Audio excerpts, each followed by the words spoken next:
Cat Planet is a harem anime released back in summer of 2010. The show is about cat aliens that have decided to visit Earth and look more like human furries than outer space species.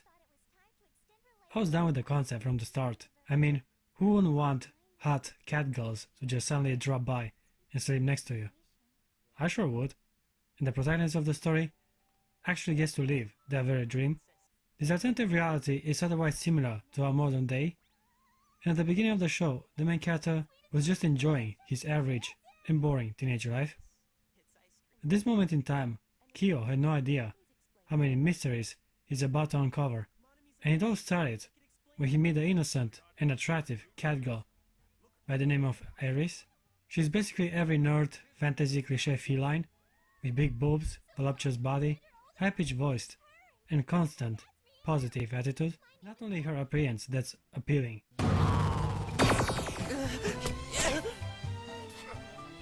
as her optimism and innocence definitely helps Iris be an incredibly attractive woman. But how does the main character fare in comparison? Well, as I previously mentioned, he is about average in the looks department, although many girls consider him to be actually attractive. Come on, if you looked in a mirror, you're easy on the eyes. I guess if you are to compare him with other harem kings out there, he would score pretty high, but I'm not sure that qualifies him as good looking. The bar is pretty low when it comes to those guys. Anyway, it is his personality that, in my opinion, makes him forgettable. He's mostly passive and just hangs around hot girls that obviously have their hearts for him, and yet he's so dense and stupid that he cannot read obvious signals. A typical harem king.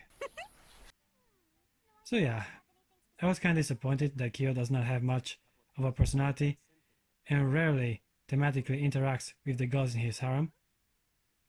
And it is so painful to watch, as they make it so obvious that they are interested in him. Aries specifically tries to captivate his attention and make him his breeding partner. She's a cat girl, therefore Aries gets to experience her mating season right about the time she meets the protagonist. How convenient, right? And it gets even better. Obviously Earth laws in regard with his age, or even the fact that these are two different species, could have been potential elements to hinder their actual exchange of DNA. But luckily, Dame finds a clever loophole, pun intended, to get this inconvenience out of the way for procreations to happen. On this planet, it's illegal to have sex with somebody underage like him. This house is the provisional Cadian embassy, so Earth law doesn't apply inside it. So there's no problem. Ever since Ares found shelter at Kyo's residence, that particular building became the cat embassy on Earth. Therefore, cat society laws are the only ones that the main character is obliged to conform himself to, which means that polygamy and indecent, promiscuous behavior is all out for the taking. Talking about the dream scenario, am I right? Unfortunately, the protagonist is too blind to take advantage of this perfect opportunity to finally get laid, and we, as an audience, are stuck with his awkward interactions and shitty dialogue.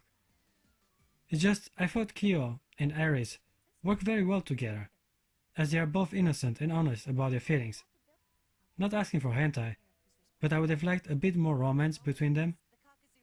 Even by the end of the show, the cat girl is the last one out of 3 to kiss the main character. Well, you guys did it, so I'm gonna too.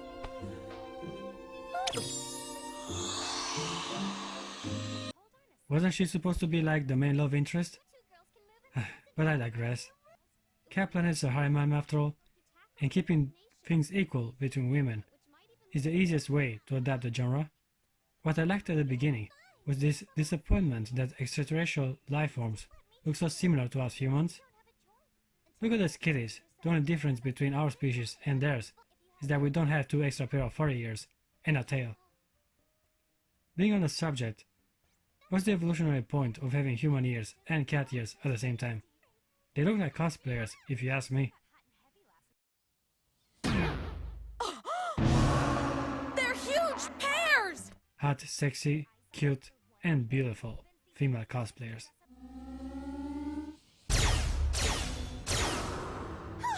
They're like coconuts! I take it back. Nature knew exactly what she was doing when these wonderful creatures were created. I also have another question, and this didn't bother me in the slightest, but how come all these cat aliens that came to establish contact with our planet are all females? As a guy, I'm totally on board of having female aliens only came to visit us for some cultural exchange between species, and yet these similar life forms obviously reproduce sexually, Kyo's right. so there must be male alien cats somewhere in their home planet. Did they just ditch the guys? Or is this society a matriarchy? I don't know. It never was explained or mentioned, so I'm gonna go with a more simple explanation and say that since the anime obviously targets a male demographic, the animators had no need for annoying males to disrupt this awesome buffet of female hotties, from petite flat-chested lollies to voluptuous big-breasted MILF-like women. We have a decent variety of catgirls to delight most preferences and fetishes of the male fanbase. So yeah, when it comes to girls, this show struck gold. Many other anime have some catgirls, fake or real, If he wants to stay a virgin, that's 50% up to him. but Cat Planet is one of the few that actually focuses solely on this premise. Now let me talk about the story for a moment. Well, at least the anime tries to give us some sort of a plot, besides the bouncy ones. Cat alien girls have decided to visit Earth and establish contact with one of our governments. It just so happens to be Japan. Go figures. And the show is mostly about some secret organizations that either hate the cats or worship them as gods. Ironically, both factions operate the same. Whether the cat haters or lovers, they both resort to kidnapping Ares, which usually results in Kyo and friends going on a rescue mission to save her.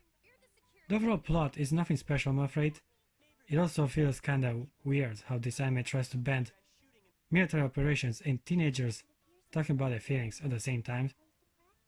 To be honest, it worked better than I would have expected.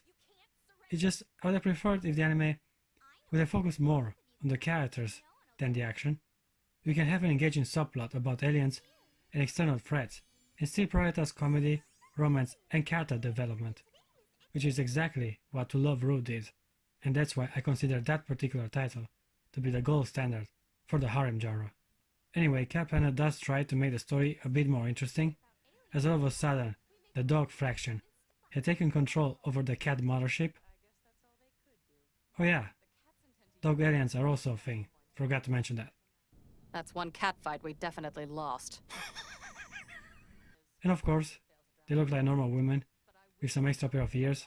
At this point the main character finally gets something to do, as he's the only one able to stop the mothership from crashing into Earth. So yeah, the last mission in the show is slightly more engaging and visually impressive. Where the anime shines is with its three female main characters. Now I've already mentioned Ares, so it's only fair to give the other two a chance, introducing the childhood friend Manami Kinjo and the secure and shy deadly assassin Aoi Futaba. What I like the most about these girls is the dynamic between them. They are friends first and romantic rivals second, as Manami hides her feelings for Kyo till the end of the show. Manami is a more straightforward, open person, and likes to tease the protagonist, especially when it comes to Ares. Oh, I just had a quick question. Who's that big boob babe you drunkenly stumbled home with last night? I really enjoy her character. She's a bit more complex than the other girls in the harem. You see, ever since childhood, she had a crush on the main character, and yet she was unable to confess her feelings to him, which made Kyo believe that she is just a good friend, because he's an insensitive, clueless bastard. Things change once Ares enters the picture. Manami is visibly jealous of her, as she witnesses how easy it is for her to confess her feelings to the same person she had a crush on for a couple of years already. Now she realized that holding back and not being true to herself only made things worse for her. At this point the main character treats her just like any other friend, denying her the chance of romance. Point is, she got friend-zoned.